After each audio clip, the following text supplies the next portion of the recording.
رسول صلی اللہ علیہ وسلم نے فرمایا ما من ایام اعظم عند اللہ ولا احب الیہ من العمل فیہن من هذه الایام العشر، ان 10 دنوں میں جہاں عمل اللہ کو بہت ہی محبوب اور پسند ہے، وہاں عظمت کے اعتبار سے بھی یہ 10 دن اتنے عظیم ہیں کہ ان 10 دنوں میں کیا گیا عمل بھی اللہ کے ہاں عظمت والا بن جاتا ہے۔ فَأَكْثِرُوا فِيهِنَّ مِنَ التَّهْلِيلِ وَالتَّحْمِيدِ وَالتَّكْبِيرِ، جس کی زندگی میں 10 دن آ جائیں اس کو چاہیے کہ ان 10 دنوں میں کثرت سے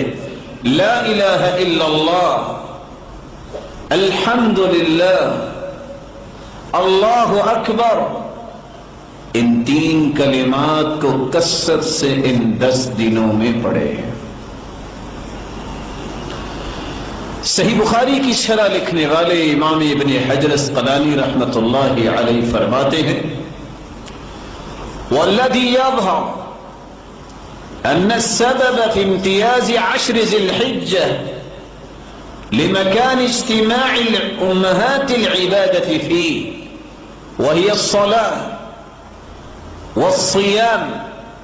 والصدقة والحج، ولا يتأتى ذلك في غيره۔ حدیث سے سمجھ آتی ہے کہ ان 10 دنوں کو اللہ تعالیٰ نے فضیلت کیوں دی؟ ان 10 دنوں میں تمام بڑی عبادتوں کو اللہ نے جمع کر دیا ہے جو سال کے کسی اور دن میں جمع نہیں ہوتی۔ نماز سارا سال مومن پڑھتا ہے، صدقہ بھی دے سکتا ہے، روزے بھی رمضان میں رکھتا ہے،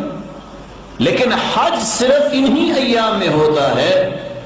اس لیے تمام بڑی بڑی عبادتوں کو اللہ نے چونکہ ان ایام میں جمع کر دیا ہے، اس لیے ان ایام کی سارے سال کے دنوں پر فضیلت